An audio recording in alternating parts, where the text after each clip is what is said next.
नमस्कार दोस्तों, मैं अमित आपका सिविल सॉल्यूशन में स्वागत करता हूं। फ्रेंड्स, आज का हमारा टॉपिक है वाटर सीमेंट रेशो। आज हम सीखेंगे वाटर सीमेंट रेशो क्या होता है और किस तरह से हम क्वांटिटी ऑफ वाटर कैलकुलेट करते हैं किसी भी कंक्रीट मिक्स के लिए। तो चलिए शुरू करते हैं। सबसे पहले हम समझेंगे वाटर सीमेंट रेशो एक्चुअली होता क्या है। तो water cement ratio it is the ratio of weight of water to the weight of cement used in a concrete mix. ये आपका रेशो होता है किसका? Weight of water to the weight of cement, जो कि आपका कॉन्क्रीट मिक्स में use किया जाता है। अब यहाँ पे देखिए, हमारा वाटर जो है बहुत ही इंपॉर्टेंट रोल प्ले करता है किसी भी कंक्रीट मिक्स में। तो इसका प्रॉपर प्रोपोर्शन में होना बहुत ही ज़रूरी है। ना ही ये कम होना चाहिए, ना ही ये ज़्यादा होना चाहिए, क्योंकि हमारा जो वाटर है वो डायरेक्टली इफेक्ट करता है कंक्रीट की स्ट्रेंथ को।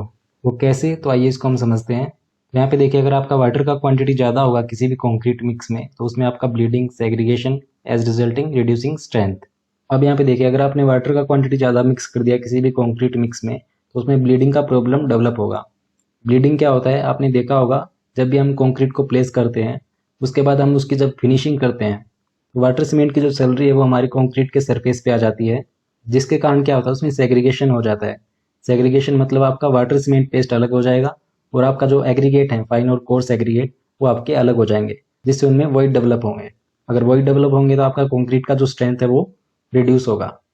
इसी तरह से अगर आप वाटर का क्वांटिटी कम रखते हो कंक्रीट में, तो उसमें क्या होगा? Reduce workability, honeycombing, less heat of hydration. तो अगर आपने वाटर का क्वांटिटी कंक्रीट मिक्स में कम रखा, तो उसमें क्या होगा? आपकी वर्केबिलिटी जो है वो रिड्यूस होगी, यानी कि आपको कंक्रीट को प्लेसिंग करने में प्रॉब्लम आएगी, जिसके कारण उसमें प्रॉपर फिनिशिंग नहीं आएगी, और उससे क्या होगा? आपका हनीकॉम्बिंग का प्रॉब्लम उसमें डेवलप होगा। इसके बाद नेक्स्ट हमारा आता है लेस हीट ऑफ हाइड्रेशन, यानी कि उसको अगर वाटर का क्वांटिटी प्रॉपर नहीं मिलेगा सीमेंट को, तो उसमें जो हीट ऑफ हाइड्रेशन का केमिकल रिएक्शन होता है वो प्रॉपर नहीं हो पाएगा, जिसके कारण हमारा जो कंक्रीट की स्ट्रेंथ है वो रिड्यूस हो जाएगी। तो इसलिए वाटर सीमेंट का प्रॉपर प्रोपोर्शन में होना बहुत ही ज़रूरी है, क्योंकि अगर हमारा प्रॉपर प्रोपोर्शन नहीं है वाटर सीमेंट का किसी भी कंक्रीट मिक्स में, तो उसकी जो डिजायर्ड स्ट्रेंथ है वो हम गेन नहीं कर पाएंगे। तो वाटर सीमेंट रेशो पे आईएस कोड ने हमें कुछ गाइडलाइन प्रोवाइड किए हैं, चलिए उनको हम देखते हैं।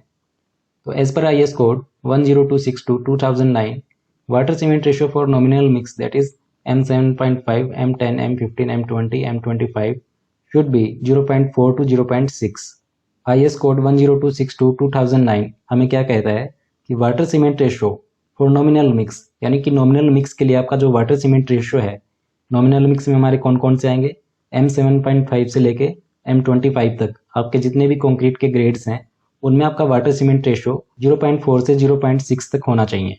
यानी कि आपका मिनिमम 0.4 होगा और मैक्सिमम आप ले सकते हो 0.6। लेकिन के लिए आपका नॉमिनल मिक्स के लिए M25 से अबव आपके जितने भी कंक्रीट के ग्रेड्स आएंगे, उनके लिए आपको अलग से वाटर सीमेंट रेशो का कैलकुलेशन करना होता है। अब यहाँ पे हमें IS कोड 456/2000 में एक टेबल दी गई है, जो कि हमारी टेबल नंबर 5 है।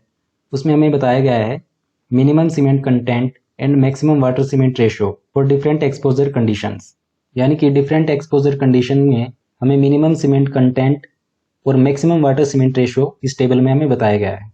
तो चलिए इसको हम देखते हैं। सबसे पहले यहाँ पे दिया गया है आपको एक्सपोजर कंडीशन।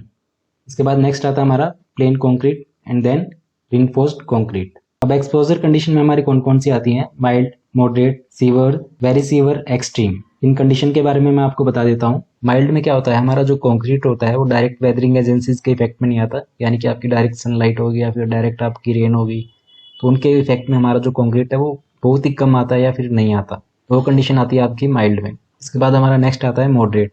तो मॉडरेट में क्या होता है? हमारा जो कंक्रीट होता है वो पूरी तरह से एक्सपोज होता है और डायरेक्ट कॉन्टैक्ट में होता है वेदरिंग एजेंसीज के, यानी कि डायरेक्ट सनलाइट उस पर पड़ती है, रेन का इफेक्ट भी डायरेक्ट कंक्रीट पे होता है। तो मॉडरेट में हमारी अल्टरनेटली कभी आपके डायरेक्ट सनलाइट के कांटेक्ट में आएगा, कभी बारिश के कांटेक्ट में आएगा। तो ऐसे स्ट्रक्चर जो होते हैं वो हमारे मॉडरेट कंडीशन में आते हैं। इसके बाद नेक्स्ट कंडीशन हमारी आती है सीवियर। तो सीवियर में क्या होता है? हमारा जो स्ट्रक्चर होता है वहाँ पे टेम्परेचर की वेरिएशन काफ़ी ज़्यादा होती है, या तो टेम्परेचर बहुत ज़्यादा मिलेगा या फिर बहुत कम टेम्परेचर मिलेगा, या फिर आपका जो स्ट्रक्चर है वो डायरेक्ट वाटर के कॉन्टेक्ट में होगा। इसके बाद नेक्स्ट आता है हमारा वेरी सीवियर। तो वेरी सीवियर में बेसिकली आपका जो कोस्टल एरिया होता है वो आपका वेरी सीवियर कंडीशन में दिया जाता है। समुद्र के आसपास जितने भी स्ट्रक्चर बने होते हैं वो सारे आपके वेरी सीवियर कंडीशन में आते हैं। इसके बाद लास्ट में आता है हमारा एक्सट्रीम। एक्सट्रीम में बेसिकली आपका जो टीडल जोन में जितने भी स्ट्रक्चर बने होंगे वो सारे आपके एक्सट्रीम कंडीशन में कंसीडर किए जाएंगे। तो ये हमारी होती है एक्सपोजर कंडीशन। अब इन्हें एक्सपोजर कंडीशन के अकॉर्डिंग हमें मिनिमम सीमेंट कंटेंट और मैक्सिमम वाटर सीमेंट रेशो यहाँ पे बताया गया है। जैसे कि अगर आपकी माइल्ड एक्सपोजर कंडीशन है तो उसमें आपका मिनिमम सीमेंट कंटेंट होगा, वो होगा आपका 220 किलोग्राम पर मीटर क्यूबिक, और उसमें मैक्सिमम वाटर सीमेंट रेशियो आप ले सकते हो 0.60। ये आपका था पीसीसी के लिए। अगर आप आरसीसी में यूज़ करते हो माइल्ड एक्सपोजर कंडीशन में, तो आपका जो मिनिमम सीमेंट कंटेंट होगा उसमें होगा आपका 300 किलोग्राम पर मीटर क्यूबिक, और मैक्सिमम वाटर सीमेंट रेशियो आपको लेना है 0.55। इसी तरह से मॉडरेट का बताया गया है। मॉडरेट के लिए आपको 240 किलोग्राम पर मीटर क्यूबिक सीमेंट मिनिमम लेना होगा, और मैक्सिमम वाटर सीमेंट रेशियो आपका 0.60 रहेगा in the case of PCC. और आरसीसी में आपका रहेगा मिनिमम सीमेंट कंटेंट 300 किलोग्राम पर मीटर क्यूबिक, और मैक्सिमम वाटर सीमेंट रेशियो आपका रहेगा 0.50। तो इस तरह से इस टेबल में आपको अकॉर्डिंग टू एक्सपोजर कंडीशन आपको वाटर सीमेंट रेशियो यहाँ पे बताया गया है। तो चलिए आप देखते हैं कंक्रीट में वाटर की क्वांटिटी कैसे कैलकुलेट की जाती है। इसको हम एक एग्जाम्पल के थ्रू समझेंगे। हमारा एग्जाम्पल है, calculate quantity of water for 1 cubic metre M20 concrete mix in mild condition. यहाँ पे ये कह रहा है हमें कैलकुलेट करनी है वाटर की क्वांटिटी अगर आपका concrete 1 cubic metre M20 grade का है, और कंडीशन आपको यहाँ पे मिली है माइल्ड कंडीशन। चलिए वाटर का क्वांटिटी कैलकुलेट करते हैं। वाटर सीमेंट रेशियो क्या होता है, जैसे कि मैंने अभी आपको बताया था, ये आपका रेशियो होता है वेट ऑफ वाटर का to the weight of cement. लेकिन हमें क्या निकालना है यहाँ पे, वेट ऑफ वाटर यानी क्वांटिटी ऑफ वाटर हमें निकालनी है। तो इसके डिवाइड में 1 करके हम इसकी क्रॉस मल्टीप्लाई करके यहाँ पे हम वेट ऑफ वाटर को इस साइड ले आएंगे, और वाटर सीमेंट रेशियो यहाँ पे डिवाइड में है तो उस साइड जाके यहाँ पे ये मल्टीप्लाई में हो जाएगा। तो यहाँ पे हमारा फॉर्मूला क्या बना, वेट ऑफ वाटर का wait of cement multiply water cement ratio. अब यहाँ पे हमें क्वांटिटी ऑफ वाटर निकालने के लिए दो चीज़ चाहिएगी, weight of cement multiply water cement ratio. तो चलिए सबसे पहले हम क्वांटिटी ऑफ सीमेंट निकालेंगे कि हमारा 1 क्यूबिक मीटर M20 ग्रेड में कितना सीमेंट लगेगा। तो quantity of cement for 1 cubic metre concrete, जैसा कि आप सभी को पता है हम क्वांटिटी ऑफ सीमेंट कैसे निकालते हैं। हम सबसे पहले सम ऑफ रेशियो करेंगे, जो हमारा M20 ग्रेड का रेशियो है उसका सारे का सम करेंगे। तो M20 ग्रेड का रेशियो हमारा क्या होता है, 1:1.5:3। तो इसका हम सम करेंगे तो हमारे यहाँ से आ जाएगा 5.5। तो चलिए सम ऑफ रेशियो हमने निकाल लिया। अब हम क्वांटिटी ऑफ सीमेंट निकालेंगे। तो क्वांटिटी ऑफ सीमेंट निकालने का फॉर्मूला आपको पता है। हम क्या करते हैं, जो सीमेंट का रेशियो है वो उसको मल्टीप्लाई कर देंगे हम 1.54 से, और उसको हम डिवाइड कर देंगे सम ऑफ रेशियो से। तो इसको हम सोल्व करेंगे तो हमारे सीमेंट का क्वांटिटी यहाँ से आ जाएगा 0.28 क्यूबिक मीटर। ये हमारा क्वांटिटी आ गया सीमेंट का इन क्यूबिक मीटर। अब हमें इसे बैग में कन्वर्ट करना है। तो हम क्या करेंगे, जो हमारा क्यूबिक मीटर में क्वांटिटी आया उसको हम मल्टीप्लाई कर देंगे 28.8 से, क्योंकि आपका 1 क्यूबिक मीटर में 28.8 बैग्स होते हैं। तो इसको हम यहाँ से मल्टीप्लाई करेंगे तो हमारे यहाँ से आ जाएंगे 8.06 बैग्स। तो आपके 1 cubic metre M20 grade concrete में 8.06 बैग सीमेंट के लगेंगे। ये तो हमारी सीमेंट की क्वांटिटी आ गई बैग्स में, लेकिन हमें क्या चाहिए, वेट ऑफ सीमेंट। तो वेट आपका किस में होता है, किलोग्राम्स में। तो हम इन बैग्स को किलोग्राम्स में कन्वर्ट करेंगे। तो जैसा कि आपको पता है हमारा 1 बैग ऑफ सीमेंट 50 kg का होता है।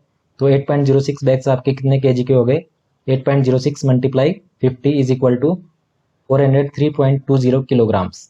तो चलिए अब हम निकालेंगे क्वांटिटी ऑफ वाटर रिक्वायर्ड। तो वेट ऑफ वाटर यानी क्वांटिटी ऑफ वाटर निकालने का हमारा फॉर्मूला क्या था, weight of cement multiply water cement ratio. तो वेट ऑफ सीमेंट हमने निकाल लिया, जो कि हमारा आया था 403.20 किलोग्राम्स। अब हमें क्या चाहिए, वाटर सीमेंट रेशियो। जैसा कि मैंने आपको बताया था कि हमारा जो वाटर सीमेंट रेशियो है वो नॉमिनल मिक्स ग्रेड्स के लिए आपका रहेगा मिनिमम 0.4 और मैक्सिमम 0.6। तो अभी अभी हमने एक टेबल देखी थी जिसमें एक्सपोजर कंडीशन के according maximum water cement ratio और मिनिमम सीमेंट कंटेंट आपको वहाँ पे बताया गया था। तो यहाँ पे हमारी एक्सपोजर कंडीशन कौन सी है, माइल्ड कंडीशन। तो माइल्ड कंडीशन में हमारा मैक्सिमम वाटर सीमेंट रेशियो कितना होता है, चलिए उस टेबल में हम देखते हैं। अब यहाँ पे देखिए हमारी एक्सपोजर कंडीशन कौन सी है, यहाँ पे माइल्ड। तो सपोज कीजिए आपको आरसीसी वर्क में वो कंक्रीट यूज़ करना है। तो आरसीसी में हमारी माइल्ड कंडीशन के लिए मिनिमम सीमेंट कंटेंट हमारा 300 kg होना चाहिए, और मैक्सिमम वाटर सीमेंट रेशियो ये हमारा कितना है माइल्ड कंडीशन के लिए। माइल्ड कंडीशन के लिए हमारा मैक्सिमम वाटर सीमेंट रेशियो यहाँ पे 0.55। तो चलिए इन वैल्यूज़ को फॉर्मूले में रख के हम क्वांटिटी ऑफ वाटर निकाल लेते हैं।